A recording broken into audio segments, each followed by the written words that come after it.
반갑습니다. 한국경제TV입니다. 네, GI 이노베이션입니다. 오늘 주가는 0.06% 지금 모처럼 만에 이제 보합권 정도의 캔들이 나와줬는데, 최근에 바이오가 힘이 좀 많이 빠졌죠. 아무래도 지난주 후반부터, 지난주 중반부터 2차 전지가 굉장히 강했고, 이게 그동안은 반도체 위주의 랠리가 나와줬잖아요. 처음에는 이제 바이오랑 이제 반도체가 같이 올라갔지만, 점점 이제 실적 시즌으로 붙으면서 반도체, 그 다음에 이제 다음 바톤을 이어받은 게 2차 전지. 바이오가 지금 우선순위가 많이 밀립니다. 오늘 같은 경우에는 외국인이랑 이제 기관들이 대놓고 티가 나는 게, 오늘은 코스닥을 조금 더 힘을 주겠다, 이게 보였죠. 코스닥은 아침부터 이제 외국인 기관들의 매수가 계속적으로 들어왔고, 코스피 같은 경우에는 속도 조절을 좀 합니다. 지금 키 차이가 굉장히 많이 나요. 코스피가 너무 위에 있고요. 코스닥은 많이 못 따라가죠. 아무래도 반도체 종목들이 이제 코스피 쪽에 시가총액이 훨씬 더 크고, 삼전 하이닉스부터 해가지고, 코스닥 같은 경우에는 끼켜봤자 이제 리노공업이나 이오테크닉스나 이런 종목들, 그 다음에 로봇 있고, 최상단에는 이제 알테오젠이 있고, 에코프로 BM, 에코프로 이 정도거든요. HLB는 지금 그렇게 큰 기대감은 없으니까. 그러면 결국에는 지금 외국인 기관들은 이 키를 최대한 줄여나가려고 하는 그런 포지션이거든요. 바이오는 상대적으로 약세를 보일 수 있는 구간이긴 합니다. 우리가 아예 생각을 안 했던 건 아니에요. 10월달 넘어가게 되면은 또 실적 이야기 나올 거고, 실적 시즌 들어가면은 바이오가 힘이 좀 상대적으로 떨어질 수밖에 없고, 그 안에서 버티는 종목도 있고, 양봉을 보여주는 종목도 있겠지만, 숫자적으로, 비율, 확률적으로 봤을 때는 그래도 2차전지 쪽에 실적 기대감이 이렇게 강하게 붙어버리면 바이오는 조금 불리한 구도로 들어갈 수밖에 없습니다. 하지만 그렇다고 계속 이제 바이오를 내리뺄 만한 그런 시장이냐? 그건 또 아니죠. 시장에 돈은 계속 들어옵니다. 그리고 코스닥을 끌어올려야 돼요. 그러면은 바이오를 어느 정도 기본 틀을 그냥 유지를 하고요. 그 다음에 2차전지를 들어올려야 지수가 코스피를 빨리빨리 따라갈 수 있겠죠. 만약에 알테오젠, 삼천당 제약 이런 종목들이 계속 밑으로 밀고 에코프로 BM을 들어올리려면은, 물론 얘네들의 등락률이 10%, 20% 지난주처럼 반복적으로 나오면은 크게 문제는 없겠지만, 적당히 3%, 4%, 5% 이렇게 올려서는 이 구도로는 코스닥을 끌어올리기가 어렵습니다. 알테오젠의 시가총액이 너무 높기 때문에. 지금 코스닥도 나름 불균형 시장이거든요.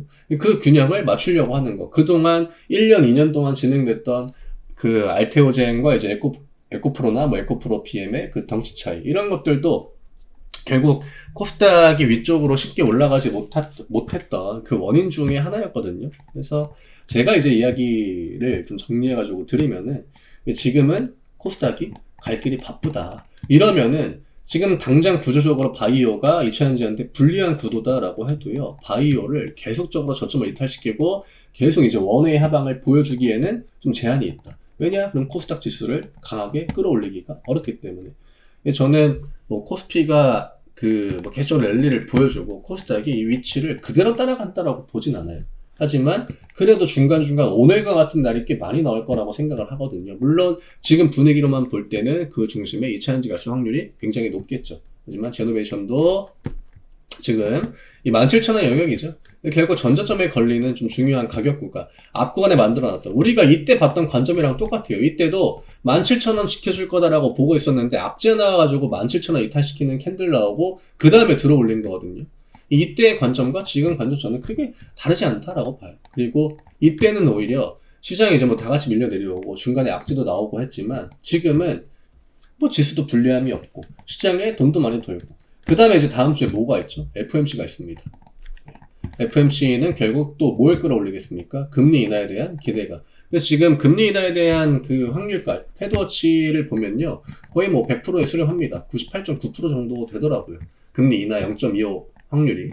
그래서 다음 주 이제 FMC를 전후로 다시 한번 이제 금리 인하에 대한 기대감이 시장 안으로 유입이 된다라고 하면은, 그때 맞춰가지고 바이오가 다시 한번 또 반등을 가져가고, 2차전지가 조정을 준다라고 해도 어차피 바이오로 커버가 충분히 가능하기 때문에, 그런 식의 좀 시속게임. 지금 당장은 내가 좀 불리하지만 어쨌든 이 시속게임은 당분간 지속이 될 수 있다라는 관점으로 바이오를 보는 게 맞지 않을까, 이렇게 생각을 합니다.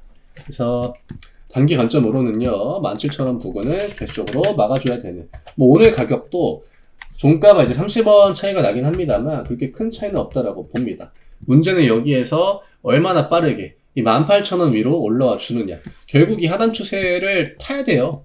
이 라인 위로 올라와 줘야, 그래야 이제 우리가 원하는 그런 흐름들이 나와줄 수 있는 거고, 지금은 리차현즈도 그 바이오도 저는 쉴 때가 딱히 아니다라고 보기 때문에 저너베이션도 이제는 좀 돌려나가는 그런 흐름을 보여줘야 되지 않나. 그리고 충분히 17,000원 부근에서는 반등을 보여줄 확률이 있지 않나라고 생각을 합니다. 네, 오늘 이 정도로 좀 정리를 해드리면 될 것 같고요. 저희 핵바이브 콘텐츠 5일 동안, 짧은 기간 동안 단순하게 그냥 단기 관점의 매매만 반복이 됩니다. 네, 내가 뭐 중장기로 보는 종목들은 좀 포트폴리오가 뭐 충분하다, 단기 매매를 병행하고 싶다 하시는 분들한테는 굉장히 또 니즈가 잘 맞는 그런 콘텐츠죠. 아래쪽에 있는 링크 누르시고요. 편하게 문의 주시면 됩니다. 저는 내일 다시 또 인사드리도록 하겠습니다. 감사합니다.